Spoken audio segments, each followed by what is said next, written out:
ഇപ്പോൾ പൾസർ സുനി ജയിലിൽ നിന്ന് പുറത്തിറങ്ങിയിരിക്കുന്നു. അതിന്റെ തത്സമയ ദൃശ്യങ്ങളിലേക്ക്.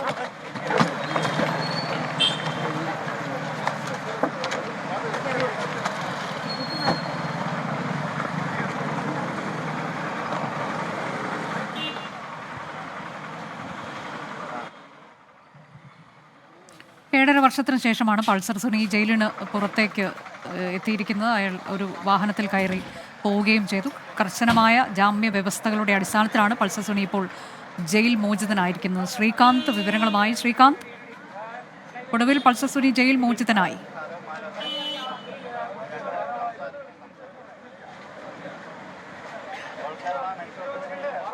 അർജയ, ഏതാണ്ട് ഏഴര വർഷത്തെ ജയിൽവാസത്തിന് ശേഷം നടിയെ ആക്രമിച്ച കേസിലെ പ്രതി പൾസർ സുനി ജയിൽ മോചിതനായിരിക്കുന്നു.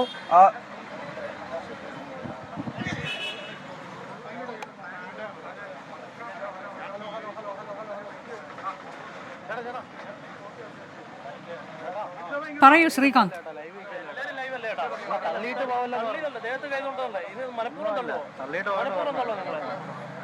അനുജ, അല്പസമയം മുമ്പാണ് പൾസർ സുനി ജയിൽ മോചിതനായത്. എറണാകുളം ഹൈക്കോടതിക്ക് സമീപമുള്ള സബ് ജയിലിൽ ആയിരുന്നു പൾസർ സുനി ഉണ്ടായിരുന്നത്.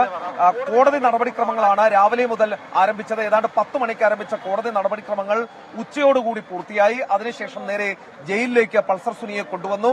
ജയിലിലെ നടപടിക്രമങ്ങൾ പൂർത്തിയാകാൻ ഏതാണ്ട് 1 മണിക്കൂർ മാത്രമാണ് എടുത്തത്. പൾസർ സുനിയുടെ അഭിഭാഷകൻ ജയിലിലേക്ക് എത്തി കോടതിയിൽ നിന്നുള്ള ഉത്തരവ് കൈമാറി. ആ ഉത്തരവ് ജയിലിനുള്ളിലെ മറ്റ് വെരിഫിക്കേഷൻ എല്ലാം കഴിഞ്ഞതിന് ശേഷം പൾസർ സുനി ഇപ്പോൾ പുറത്തേക്ക് പോയിരിക്കുന്നു. നേരത്തെ പൾസർ സുനിയുടെ അഭിഭാഷകനോട് സംസാരിച്ചപ്പോൾ പറഞ്ഞത് വീട്ടിലേക്കാണ് പോകുന്നത്, അമ്മയുടെ അടുത്തേക്കാണ് പോകുന്നത് എന്ന തരത്തിൽ അഭിഭാഷകൻ പറഞ്ഞിരുന്നു. അതിനുശേഷം പൾസർ സുനിയെ സ്വീകരിക്കാനായി പൾസർ സുനിയുടെ കുടുംബാംഗങ്ങളും അതോടൊപ്പം തന്നെ പൾസർ സുനിയുടെ സുഹൃത്തുക്കളും ഒക്കെ തന്നെ ഈ ജയിലിന് മുൻവശത്തുണ്ടായിരുന്നു. അവരാണ് പൾസർ സുനിയുമായി ഇപ്പോൾ പോയിരിക്കുന്നത്. ഏറ്റവും പ്രധാനപ്പെട്ട കാര്യം, ചില ഉപാധികൾ കോടതി പൾസർ സുനിക്ക് ജാമ്യം നൽകുമ്പോൾ വച്ചിരുന്നു. അതിൽ പറഞ്ഞ പ്രധാനപ്പെട്ട കാര്യം, പൾസർ സുനി ഉപയോഗിക്കുന്ന ഫോൺ നമ്പർ അത് ഒരു സിം മാത്രമേ പാടുള്ളൂ. അങ്ങനെ ഉപയോഗിക്കുന്ന സിമ്മിന്റെ നമ്പർ അത് കോടതി മുൻപാകെ ഹാജരാക്കണം. അത് തിങ്കളാഴ്ച തന്നെ ഹാജരാക്കാൻ കോടതി ആവശ്യപ്പെട്ടിട്ടുണ്ട്. മാധ്യമപ്രവർത്തകരോട് സംസാരിക്കരുത് എന്ന പൾസർ സുനിക്ക് നിർദ്ദേശമുണ്ട്. അതോടൊപ്പം തന്നെ മറ്റു ചില കാര്യങ്ങൾ പറഞ്ഞത്, സാക്ഷികളെ സ്വാധീനിക്കാൻ ശ്രമിക്കരുത്, തെളിവുകൾ നശിപ്പിക്കാൻ ശ്രമിക്കരുത്. 1 ലക്ഷം രൂപയും 2 ആൾ ജാമ്യവും പൾസർ സുനിക്ക് കോടതി ഈ ബോണ്ട് എക്സിക്യൂട്ട് ചെയ്തപ്പോൾ വിധിക്കുകയും ചെയ്തിട്ടുണ്ട്. അതെല്ലാം പൂർത്തിയാക്കിയതിന് ശേഷം പൾസർ സുനിക്കെതിരെ മറ്റ് 2 കേസുകൾ കൂടി ഉണ്ടായിരുന്നു. അതിനും ജാമ്യമെടുത്ത് അതിനെ തുടർന്നാണ് ഇന്ന് മോചനം സാധ്യമായത്. ഇനി നടക്കാനുള്ള ചില കാര്യങ്ങൾ എന്ന് പറയുന്നത് 26-ാം തീയതി മുതൽ, ഇതിലെ വാദം ഏറെക്കുറെ ഈ കേസിൽ അത് പൂർത്തിയായി കഴിഞ്ഞു. ഇനി 26-ാം തീയതി മുതൽ ഈ കേസിലെ മുഴുവൻ പ്രതികൾക്കും പറയാനുള്ളത് കോടതി കേൾക്കും. ആ ഘട്ടത്തിൽ നടൻ ദിലീപ് അടക്കം പൾസർ സുനി അടക്കമുള്ള മുഴുവൻ പ്രതികളും കോടതിയിൽ ഹാജരാകേണ്ടി വരും, വിചാരണ കോടതിയിൽ ഹാജരാകേണ്ടി വരും. അത് ഒരു തുടർ പ്രോസസ്സാണ്. 1 മാസത്തിലധികം സമയം അതിനുവേണ്ടി എടുക്കും എന്നാണ് ഈ പ്രോസിക്യൂഷൻ ഭാഗം പറയുകയുണ്ടായത്. ഒരു ഡിസംബറോടൊക്കെ ആകുമ്പോഴേ ഈ ഉത്തരവ് വരാനുള്ള സാധ്യത ഈ ഘട്ടത്തിൽ കാണുന്നുള്ളൂ. അതാണ് ഇപ്പോൾ 7.5 വർഷത്തിന് ശേഷം മുഖ്യപ്രതി പൾസർ സുനി ജയിലിൽ നിന്ന് പുറത്തിറങ്ങിയിരിക്കുന്നു. എസ് വിജയകുമാർ കൂടിയുണ്ട്. വിജയകുമാർ, ഇതിൽ ചില ആശങ്കകളൊക്കെ കോടതിയിൽ ഇതിനോടകം തന്നെ ഉയർന്നു വന്നിട്ടുള്ളതാണ്. കോടതി തന്നെ ചില ചോദ്യങ്ങൾ ചോദിച്ചത് നമുക്കറിയാം, ഇദ്ദേഹത്തിന്റെ സാമ്പത്തിക സ്രോതസ്സുമായി ബന്ധപ്പെട്ടൊക്കെ. ഈ വിചാരണ എത്ര കാലം നീണ്ടുപോകുമെന്നത് നമുക്കറിയില്ല. ഈ ഡിസംബർ വരെയൊക്കെ ആകുമ്പോഴാകും ഉത്തരവ് വരാൻ സാധ്യത എന്നൊക്കെ ശ്രീകാന്ത് ഇപ്പോൾ പറയുന്നുണ്ട് താനും. ആ ഘട്ടത്തിൽ ഈ മുഖ്യപ്രതിയുടെ പുറത്തുവരവ് എന്നുള്ളത് കർക്കശമായ ഉപാധികളൊക്കെ ഉണ്ട്, ജാമ്യ ഉപാധികൾ, വ്യവസ്ഥകളൊക്കെ ഉണ്ട്. എങ്കിൽ പോലും അത് അല്പം ആശങ്കയുണ്ടാക്കുന്ന ഒരു വിഷയമാണോ? അനുജ, നമ്മൾ അതിജീവിതയുടെ പക്ഷത്തു നിന്ന് ചിന്തിക്കുമ്പോൾ ഉറപ്പായും ഇത്തരം കേസിലെ ഒരു പ്രധാനപ്പെട്ട പ്രതി, അതിൽ 1-ാം പ്രതി, ഈ പറയുന്ന അയാൾക്കെതിരെ നിലനിൽക്കുന്ന ഗുരുതരമായ കുറ്റകൃത്യങ്ങൾ, അയാൾ അതിൽ വിചാരണ നേരിടുന്ന ഒരു ഘട്ടത്തിൽ പുറത്തേക്ക് വരുമ്പോൾ സ്വാഭാവികമായും ഈ അതിജീവിതയുടെ ഭാഗത്തു നിന്ന് നമ്മൾ ചിന്തിക്കുമ്പോൾ അവർക്ക് ആശങ്കയുണ്ടാകും. അത് സ്വാഭാവികമാണ്. ആ ആശങ്ക സുപ്രീം കോടതിയിൽ സംസ്ഥാന സർക്കാർ പ്രോസിക്യൂഷൻ ഉന്നയിച്ചതാണ്.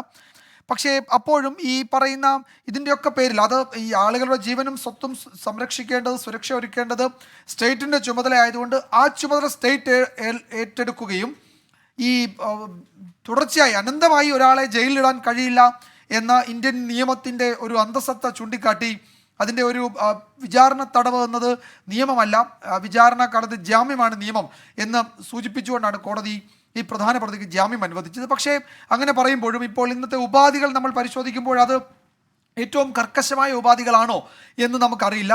ഈ പ്രതി പുറത്തിറങ്ങിയാൽ അയാളെ പിന്നീട് ഒരു പോലീസുകാരൻ ഇങ്ങനെ നിരീക്ഷിക്കുന്നത് ഉചിതമായ നടപടിയല്ല എന്നാണ് അക്കാര്യത്തിൽ വിചാരണ കോടതി പറഞ്ഞത്. അയാളുടെ വ്യക്തി സ്വാതന്ത്ര്യം, ഒരു നിരീക്ഷണ വലയം അയാളിൽ ഏർപ്പെടുത്തുക എന്നത് അയാളുടെ വ്യക്തി സ്വാതന്ത്ര്യത്തിന് ഹനിക്കുന്നതാണ്. അതിന് അത്തരം ഒരു ഉത്തരവിടാൻ കഴിയില്ല എന്ന നിലയിലായിരുന്നു വിചാരണ കോടതി ആ ഘട്ടത്തിൽ ഈ പ്രോസിക്യൂഷൻ്റെ ആവശ്യത്തോട് പ്രതികരിച്ചത്. പക്ഷെ അങ്ങനെ പറയുമ്പോഴും ഇയാൾ ഈ കോടതിയുടെ ജുഡീഷ്യൽ പരിധി വിട്ടു പോകാൻ കഴിയില്ല. അയാൾ അന്വേഷണ ഉദ്യോഗസ്ഥര്, പോലീസ്, കോടതി അതിൻ്റെ നിയമ നടപടികൾ അതുമായി സഹകരിക്കണം. ഒരു സിമ്മേ ഉപയോഗിക്കാൻ പാടുള്ളൂ. അത്തരം ചില ഉപാധികൾ മുന്നോട്ട് വെച്ചിട്ടുണ്ട്. ഇതിൽ പലതും സാധാരണ ഇത്തരം കേസുകളിലെ പ്രതികളുടെ കാര്യത്തിൽ സ്വാഭാവികമായി ജാമ്യം കൊടുക്കുന്ന ഘട്ടത്തിൽ ഉള്ള ഉപാധികൾ തന്നെയാണ്. അതിനപ്പുറത്തേക്കുള്ള കടുത്ത ഉപാധികളില്ല. ഇയാളെ കുറെ കൂടി നിരീക്ഷിക്കുക, അയാളെ ദൈനംദിനം അയാളുടെ നീക്കങ്ങൾ നിരീക്ഷിക്കാൻ പറ്റുന്ന തരത്തിൽ കോടതിയുടെ ഇടപെടൽ ഉണ്ടാകണമെന്ന് പ്രോസിക്യൂഷൻ ആഗ്രഹിച്ചോ എന്ന് പ്രോസിക്യൂഷൻ്റെ ചില ചോദ്യങ്ങളിൽ നിന്ന് നമുക്ക് സംശയമുണ്ട്. പക്ഷേ അത്തരം ഒരു നടപടിയിലേക്ക് കോടതി കടന്നതുമില്ല. മറ്റൊന്ന്, ഇയാളുടെ സുരക്ഷയാണ് കോടതിയിൽ പ്രോസിക്യൂഷൻ ചൂണ്ടിക്കാട്ടിയ ഒരു കാര്യം. അപ്പോൾ ഇയാളുടെ സുരക്ഷ എന്ന് പറയുമ്പോൾ പ്രധാന പ്രതിയാണ്. ഇതിന് നമുക്കറിയാം വിചാരണയുടെ ഘട്ടത്തിൽ അങ്ങേറ്റം നാടകീയ സംഭവങ്ങൾ, പുതിയ വെളിപ്പെടുത്തലുകൾ, കൂടുതൽ അന്വേഷണമൊക്കെ നമ്മൾ കണ്ടതാണ്. അപ്പോൾ അത്തരമൊരു സാഹചര്യത്തിൽ ഇതിലെ പ്രധാന പ്രതി അയാൾ ഇറങ്ങുന്നത് തടയാൻ ആരെങ്കിലും ശ്രമിക്കുന്നുണ്ടോ, അവരിൽ നിന്ന് ഏതെങ്കിലും തരത്തിൽ ഭീഷണി ഇയാൾക്കുണ്ടോ, അത് കണക്കിലെടുത്ത് അയാൾക്ക് സുരക്ഷ ഏർപ്പെടുത്തണം എന്ന് പറഞ്ഞു. പക്ഷേ കോടതി അതിനും തയ്യാറായില്ല. ഒരുപക്ഷെ അത് പോലീസ് അയാളെ നിരീക്ഷിക്കാനുള്ള നീക്കമായി കാണുന്നത് കൊണ്ട് അങ്ങനെ തോന്നിയിട്ട് ആണോ കോടതി അത്തരമൊരു ആശങ്ക കോടതിക്കില്ല എന്ന ആമുഖത്തോടെ ആ ആവശ്യം തള്ളിയത്.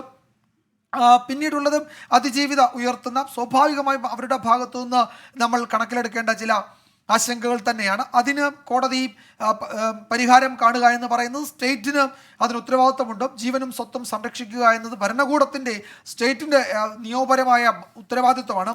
അത് നിറവേറ്റണം എന്നത് തന്നെയാണ് കോടതി സൂചിപ്പിച്ചത്. അപ്പോൾ അത് എല്ലാത്തിനും മുകളിലായി, ഭരണഘടനാപരമായ ഒരു പരിരക്ഷ എന്ന നിലയിൽ എല്ലാത്തിനും മുകളിലായി നിൽക്കുന്നുണ്ട്. അതുകൊണ്ട് അത് ആ നിലയ്ക്ക് ഉറപ്പുവരുത്തും എന്ന് തന്നെ നമുക്ക് കരുതാം. എന്തായാലും ഈ കേസ് ഒരു സാധാരണ കേസല്ല. ഒരു ബലാത്സംഗത്തിന് കൊട്ടേഷൻ കൊടുക്കുക എന്ന ഇന്ത്യൻ നിയമ അന്വേഷണ ചരിത്രത്തിലെ ഏക കേസാണിത്. അപ്പോൾ അത്തരമൊരു കേസിൻ്റെ വിചാരണ ഈ വിചാരണ ഘട്ടത്തിലാകെ നമ്മൾ കണ്ടതാണ് എത്രത്തോളം നാടകീയമായിരുന്നു ആ വിചാരണ കാലയളവ് എന്നുള്ളത്. അപ്പോൾ ആ വിചാരണ വൈകിയത് തന്നെയാണ് ഈ പ്രധാന പ്രതിക്ക് ജാമ്യം കൊടുക്കാൻ കാരണമാവുകയും ചെയ്തത്. എന്തായാലും കോടതിയുടെ മനസ്സിലുണ്ട്. അതിൻ്റെ ആശങ്ക പരിഹരിക്കേണ്ട ബാധ്യത സ്റ്റേറ്റിനുണ്ട് എന്നത് കോടതിയുടെ ഉത്തരവിൽ നിന്നും സുപ്രീം കോടതിയുടെ നിരീക്ഷണങ്ങളിൽ നിന്ന് വ്യക്തമാണ്. അത് പാലിച്ച് അതിജീവിതയുടെ ആശങ്കകൾക്ക് പരിഹാരമുണ്ടാക്കി സ്റ്റേറ്റ് മുന്നോട്ട് പോകുമെന്ന് കരുതാം.